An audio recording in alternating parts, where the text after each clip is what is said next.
It's Halloween time, so I want to talk about one of my favorite horror movies from the 90s, Dee Snider's Strangeland. Released in 1998, Strangeland is about an internet-based predator, and I think it's one of the first movies, at least that I recall, of its ilk.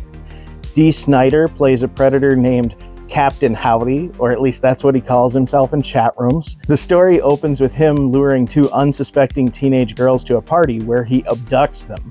As luck would have it, one of the girls is the daughter of Detective Mike Gage, so naturally her father gets on the case to track down CaptHowdy, and our story begins. I think Dee Snider was onto something pretty cool with Strangeland. His character CaptHowdy isn't your average slasher or serial killer.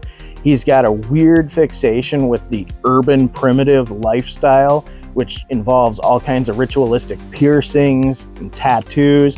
He also practices things where he hangs himself from hooks in his skin. It's really quite disturbing and actually on screen very striking. However, at the time in late 90s cinema, this was all stuff that was just coming to the forefront. Body modification was just starting to take hold as something more popular. It wasn't too frequent that you saw people with gauges, septum piercings, eyebrow piercings. Back then, it was considered a lot more wild. So when you take this movie in context, Dee Snider was really pushing the envelope, and to a great effect. So his character is obviously insane, which makes for a great storyline in and of itself, because you never quite know what his true motivation is. He keeps kind of flip-flopping. He's talking about how he's helping his victims become bigger and better people through rites of passage involving pain. Yet at the same time, if he plans on killing him anyway, why would he want them to grow as a person? Detective Mike Gage pulls no punches in his hot pursuit of CaptHowdy in the hopes of saving his daughter Genevieve before time runs out. The movie has a lot of twists and turns, and it's interesting to watch the evolution of Dee Snider's character from the first act all the way to the third. And we get an excellent treat as horror veteran Robert Englund makes a guest appearance. You might recognize him as Freddy Krueger from the Nightmare on Elm Street series. Overall, I think the movie aged very well. It's a retro treat to watch, really. You're seeing a lot of old cell phones and old computers on display because they're trying to show the new age of communication and the dangers of interacting with people on the internet, which actually is a pretty cool concept considering that this was almost 30 years ago now.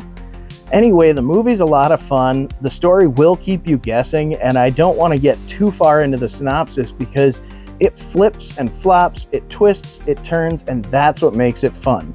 It's actually surprisingly not as gory as you'd think, yet the visuals are incredibly striking, which makes it a worthwhile film. One of the things that I actually think is the mark of a good director is somebody who lets your imagination run wild instead of constantly taking your eyeballs and smacking them on whatever gore effects that they had their special effects crew cook up for them. I mean, let's face it, the Saw franchise, the Hostel franchise, yeah, they can be fun to watch, but you know, the phrase torture porn applies, and at a certain point, there's so much gore that it kind of takes away from the actual character impact and might not be as scary as implied horror.